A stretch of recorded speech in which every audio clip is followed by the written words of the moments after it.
What's up, investors? It's the Russian dude. In the beginning of this week, around 4:40 p.m. Moscow time, Vladimir Putin strolls into the TV screens and announces, "Guys, Easter truce starts at 6 p.m. today. It is done. It's settled. You can thank me later." Unsurprisingly, no joint statement with Kiev, no diplomatic back-channel acknowledgement, no informing Donald Trump and his team, nothing. Just another curveball from the Kremlin disguised as a gesture of the goodwill. Look at us, we are always ready for peace. Putin thought that everyone will start thinking like this. But imagine the scene at the front lines. 1 million Russian soldiers dug into foxholes, artillery crews mid-reload, drones circling overhead, and on the other side 1 million Ukrainians preparing for an attack. And somewhere behind the actual front lines of confrontation sits an officer amid chaotic web of radio traffic. And he says, "Sergeant, tell squad comrade Z to stand down. No, don't shoot. Colonel, cancel that mortal strike. Wait, you already pulled the trigger, what? How am I going to explain all this now to Gerasimov? Do whatever you want, but stop the shell from falling. Do it now." Of course, nothing will be done on time. It will take like 10 minutes alone for the first general in the chain of command to pick up his phone and then start lazily dialing his subordinates down the line. But it gets weirder. This truce was conveniently timed to Easter, a holiday when Christians worldwide, both Catholics and Orthodox this year, pause to celebrate rebirth and forgiveness. For Putin, it was a three-goal plan. Signal benevolence to the global Christian community, give Donald Trump a shiny headline to brag about, and then blame Ukraine for inevitably violating the deal. Well, little did he know that Zelensky was prepared for this kind of clownship, so he responded in the way Putin never expected. It is now safe to say that Putin's yet another bluff has failed miserably.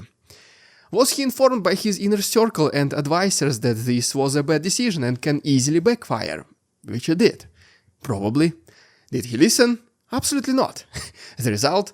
Same as always. Humiliation and complete absence of further actions from Putin's side. It is actually surprising that he still has not learned that the effectiveness of his bluffs and gambles recently is close to zero. Just like with weekly nuclear threats in the past, he, well, now simply makes a fool out of himself. Let's begin with the absurd logistics. A ceasefire is not just flipping a switch, it is coordinating millions of moving parts, literally.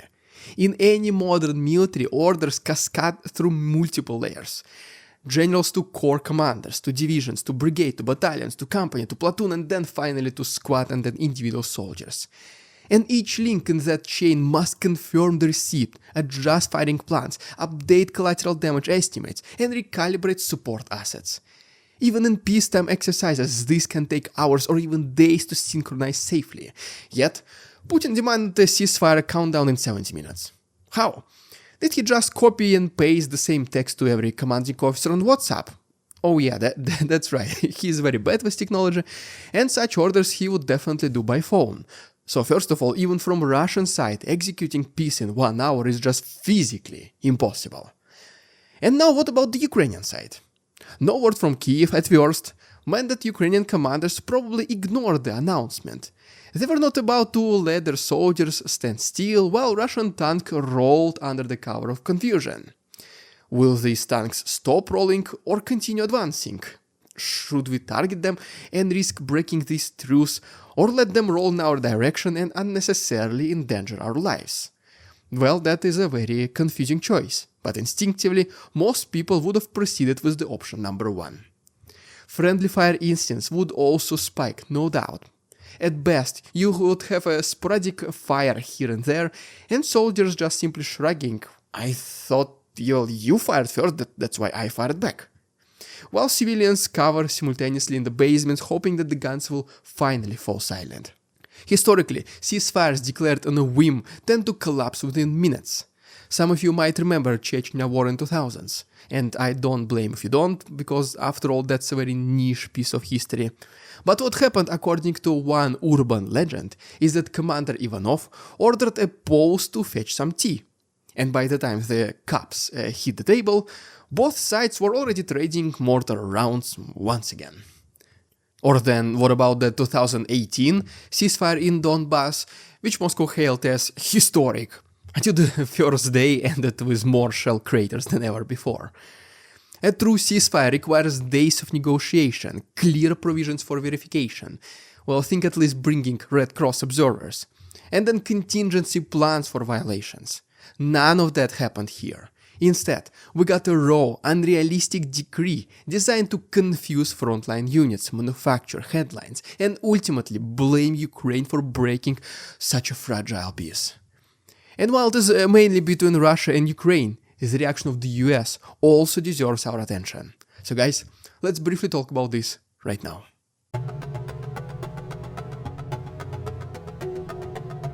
Let's pivot to the US for a moment.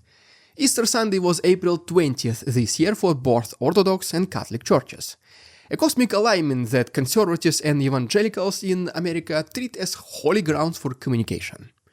For Donald Trump, ending the biggest land war in Europe since 1945 by Easter would be the ultimate deal-maker trophy. Trump secured peace again, the headlines will scream. You can almost imagine the talk show hosts, Twitter threads, and the Fox News a big red box saying "Peace by Easter?" ? But Washington found itself under the bombardment of mixed signals. On Holy Saturday, Trump's insiders told reporters everything from he has to act by Sunday night or face the consequences, or we will even recognize Crimea if he stops, or even let's just walk away and focus on China better. It became a three-part circus show of threats, carrots, and existential yawns. Behind the scenes, National Security Council staffers were scrambling memos. Did the ceasefire align with the US policy? Could sanctions be eased? Would the US weapons stocks stay in Ukraine if the guns fell silent? Mike Pompeo was apparently texting Putin's foreign minister on Signal, the social media like messenger. Nikki Haley was lobbying in Congress for Ukrainian-only peace deal, and John Bolton, well, he was probably writing yet another article about the regime change. Trump, the biggest star of this show, wanted his Fox Business statement to say the following: "I did it. Peace under my watch." But the whole package was a mirage. Moscow dangled the peace, hoping the US would take the bait and proclaim mission accomplished, only for the ceasefire to disintegrate into pieces like cheap fireworks. Yet the reaction was nowhere nearly bold enough to what Zelensky did. Let's see, guys, what he said. Enter Vladimir Zelensky. Mere moments after Putin's unilateral announcement, Ukraine's leadership was in full throttle. National Defense Council convened, intel estimates circulated, and field commanders got an urgent stay by for instructions, but do not stand down. Then, in a blink of an eye, Zelensky replied, "We guys accept your 30 hours Easter ceasefire, and then we're also extending it to 30 days. Boom, just like that.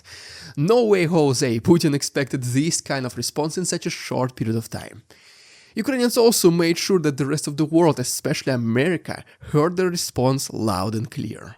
On Monday, and as a result of the ceasefire, 246 Russian servicemen were returned from the territory controlled by the Kiev regime. In exchange, 246 prisoners of war of the armed forces of Ukraine were also handed over.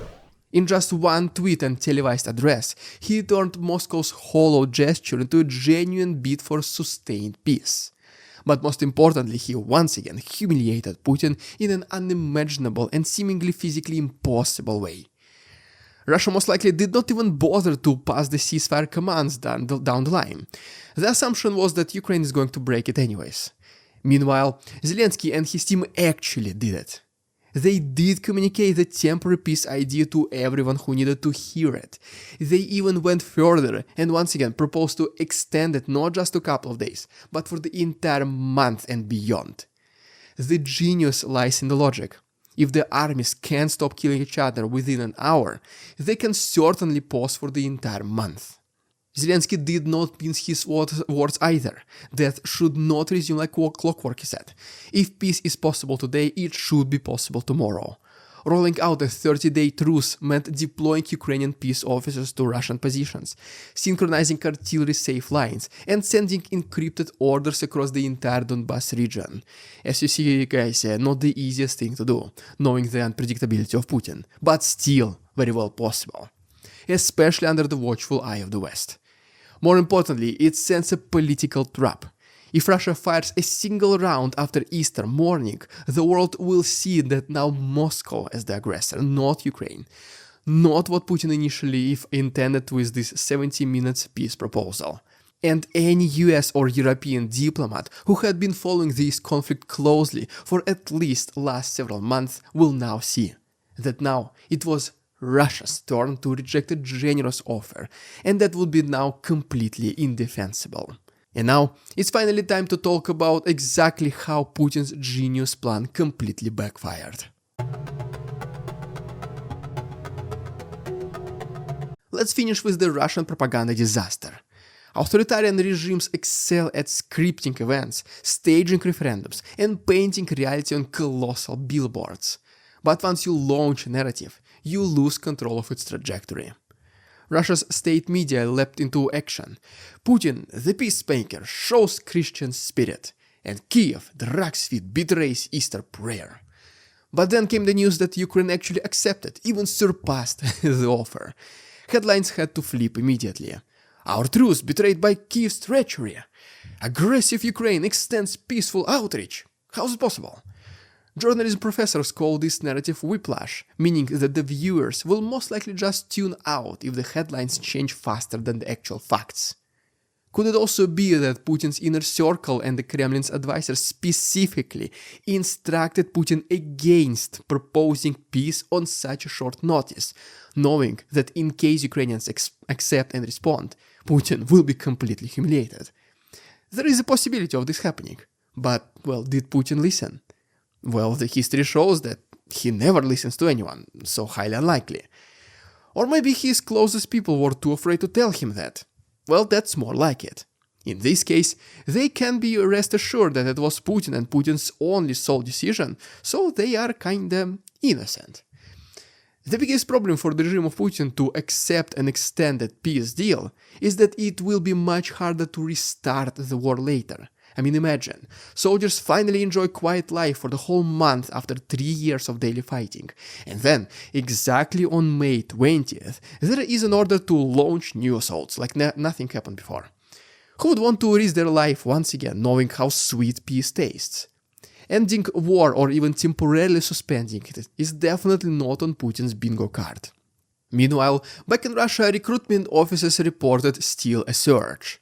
Moscow City alone enlistments jumped from 1558 in February to 2,287 in March, and the first 10 days of April completely shattered all the other records. Why? Word spread that a ceasefire might be just around the corner, so invested-minded Russians rushed to sign contracts, grab the bonuses, and skip, hopefully, the worst of the fighting. But then reality intervened. Dozens of these investors were eliminated or wounded within days. Some never even made to the front lines. Their convoys were targeted by drones. Reportedly, there is one man who went to meet the creator within 10 days of signing the contract. Imagine that. 2 weeks ago, he did not even plan to go fighting in Ukraine. And now, well, there is nothing else left for him to plan in his life, like ever again. Just how fast life can change in such a short period of time. Well, there you have it, guys. If you enjoyed today's episode, please subscribe to my channel. If you wish to support my work, there is a PayPal link, there are Patreon subscriptions where you can see these episodes in early access and also get some additional chapter in the end. Thanks so much for watching. See you on Tuesday.